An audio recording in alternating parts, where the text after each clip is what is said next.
Alors, pourquoi Vinci s'intéresse particulièrement à ADP? Ce qu'il faut savoir, c'est que Vinci a structuré sa stratégie autour de deux activités. Une première activité qu'on appelle le contracting, c'est par exemple Vinci Énergie, c'est Eurovia, c'est Vinci Construction.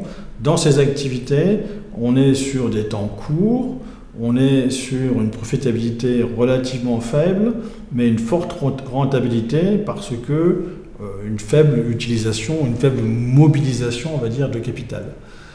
Ça, c'est le premier pilier. Le second pilier, c'est les concessions. Les concessions, ça veut dire un temps beaucoup plus long, hein. On est sur plusieurs dizaines d'années, on est sur davantage de mobilisation de capital. Par contre, on est sur une très forte profitabilité.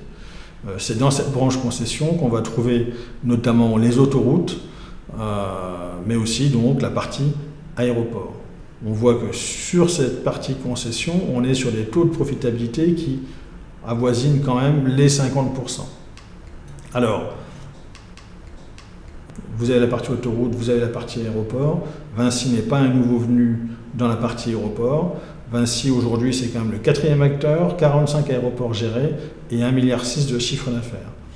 Il y a quelques années, c'était seulement 827 millions en 2014 de chiffre d'affaires et 23 aéroports gérés.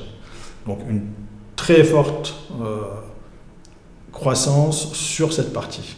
Depuis que Vinci a décidé de se désengager de l'activité parking, il s'est focalisé sur l'activité aéroport qui est donc encore plus rentable et encore plus profitable. En termes de profitabilité, c'est maintenant 43% de profitabilité alors qu'on était à 35% il y a encore quelques années.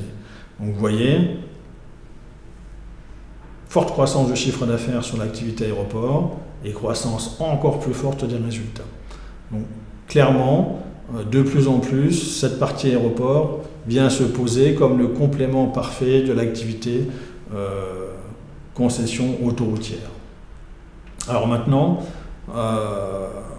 vouloir se développer dans les aéroports parce que c'est très profitable, c'est bien. Est-ce que Vinci en a les moyens? Vinci dit que oui.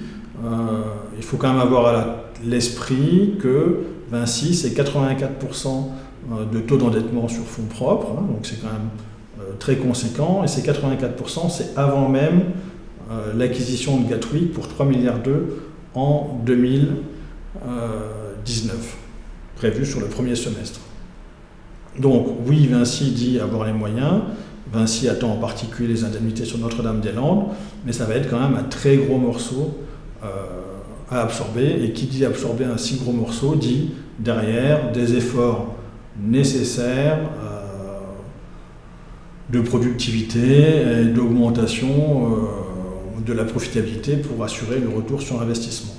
Donc en conclusion de ces deux vidéos, oui, Vinci est un groupe solide, oui, Vinci a de l'expérience, même s'il n'a rien de comparable à ADP aujourd'hui, mais c'est aussi un groupe endetté, et gardons à l'esprit quand même que c'est d'abord un groupe financier plutôt qu'industriel. Voilà, merci.